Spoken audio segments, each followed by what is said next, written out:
It was just a regular Saturday night. Megan was curled up next to me on the couch, her head resting against my shoulder while we watched our favorite movie. The apartment was quiet, peaceful. I remember thinking to myself that this was everything I had ever wanted. A woman I loved, a home we built together, a future I could see so clearly. Then my phone buzzed. A text from an unknown number. 6 words that would change everything. She still loves me. Ask her. I looked down at Megan sleeping on my shoulder, not knowing that in just a few minutes my whole world was about to collapse. Before I tell you what happened next, let me know where you are watching from in the comments below. If you enjoy stories about truth, betrayal, and finding the strength to walk away, hit that like button and subscribe to this channel. Now let me take you back to how Megan and I met so you can understand why that text message shattered everything I believed in. My name is Dion.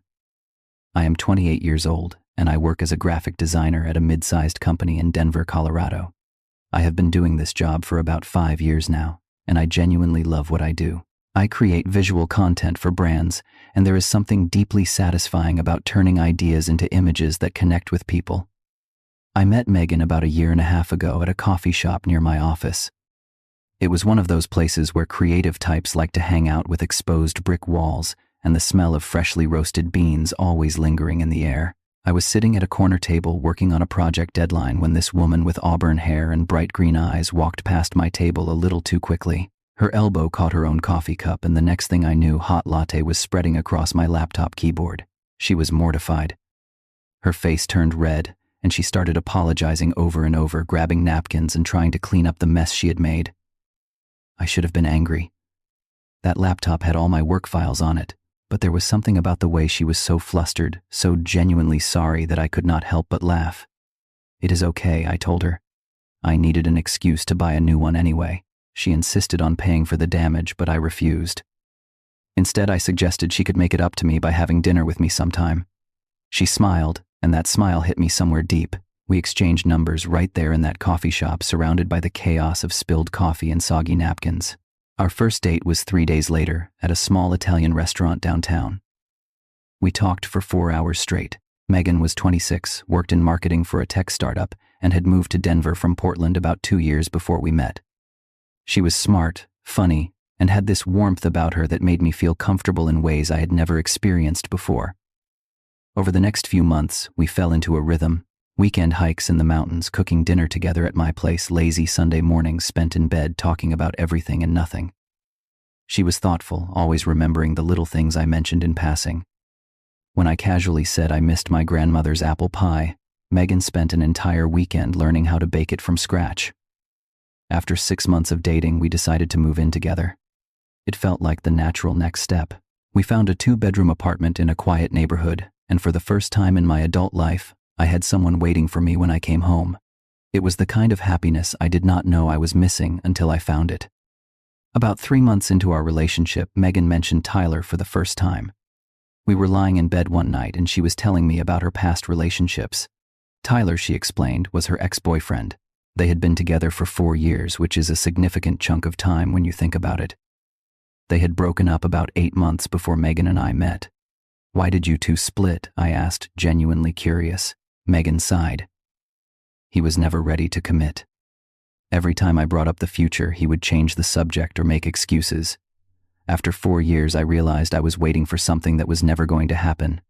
So I ended it." She looked at me with those green eyes and said, "But that is all in the past now. Tyler is ancient history. You are my future, Dion." I believed her. Why would I not? She seemed so sincere, so certain. I did not give Tyler another thought.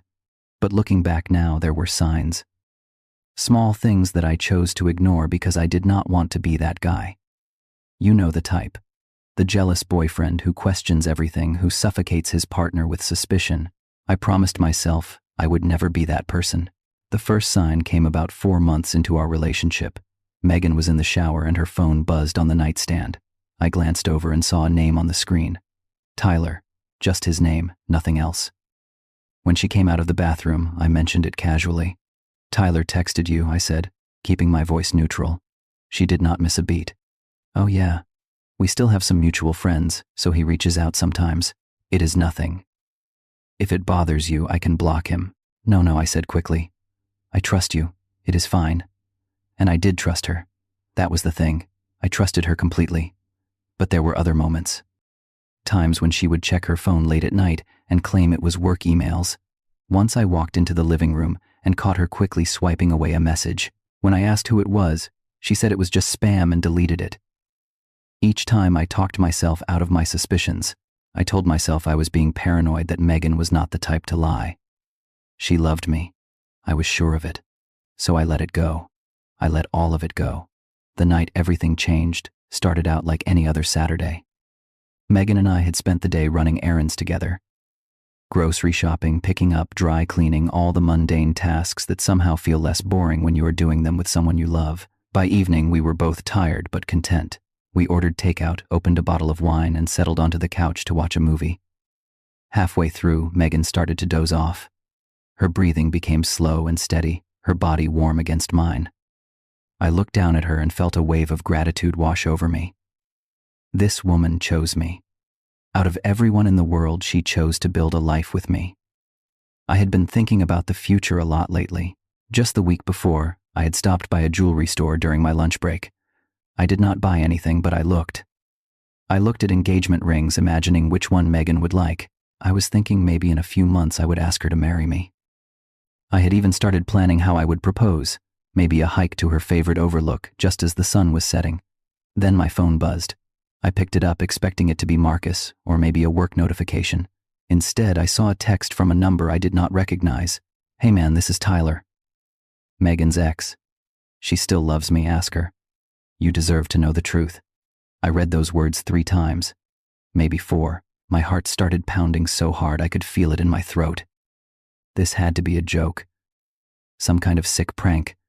Tyler was probably drunk somewhere, feeling bitter about losing Megan, trying to stir up trouble. But there was a voice in the back of my mind, a quiet whisper that had been there all along. What if it is true? I looked down at Megan, still asleep on my shoulder. She looked so peaceful, so innocent. But innocence can be deceiving. I made a decision. I was not going to let this fester. I was not going to spend weeks or months wondering, driving myself crazy with what ifs. I needed to know the truth, and I needed to know it now. Gently, I shook Megan awake. "Hey, wake up. I need to show you something." She blinked up at me, confused. "What is it? What time is it?" I handed her my phone, the text message still displayed on the screen. "Can you explain this?" I watched her face as she read it. First confusion, then recognition, then something else. Something that made my stomach drop. Her face went pale. Her lips parted slightly, but no words came out. I waited. Every second felt like an hour. The silence between us grew heavier and heavier, until I thought I might suffocate under its weight. Finally, she spoke. But it was not what I expected. It was not denial. It was not outrage that her ex would send such a message. Instead, she said 2 words that confirmed every fear I had been suppressing. "It is complicated." Those 3 words hit me like a punch to the chest. I physically felt the air leave my lungs. Complicated, how I demanded my voice harder than I intended. "Either you love him, or you do not. It is a simple question, Megan." She started to cry. Tears rolled down her cheeks as she struggled to find the right words. "Tyler reached out to me about 3 months ago. He said he had changed, that he was ready for everything he could not give me before. He wanted another chance." 3 months. She had been hiding this from me for 3 months. "And what did you tell him?" I asked, already dreading the answer. "I told him I was with you now. I told him I was happy." She paused, and I knew there was more coming, but we kept talking. "Just as friends, I swear. I thought I could handle it." "Did you see him? In person?" She hesitated. That hesitation told me everything I needed to know, but I needed to hear her say it. "Yes," she whispered, 4 times. "We met for coffee just to talk." I was trying to get closure, Dion. I was trying to understand why he hurt me so badly before. And did anything happen between you two during these coffee dates? The tears came harder now. She could barely look at me. "We kissed. Once. But I stopped it. I swear to you, I stopped it before it went any further. It was a mistake. I regretted it immediately. I stood up, My legs felt unsteady, like the ground beneath me had turned to quicksand. Everything I thought I knew about my life, about my relationship, about the woman I loved was crumbling. "You lied to me," I said, my voice barely above a whisper. "For 3 months, you looked me in the eyes and lied to me. I did not know how to tell you," she sobbed. I was confused. My feelings were all over the place. "I did not want to hurt you, Dion. I love you. If you loved me, you would have told me the truth."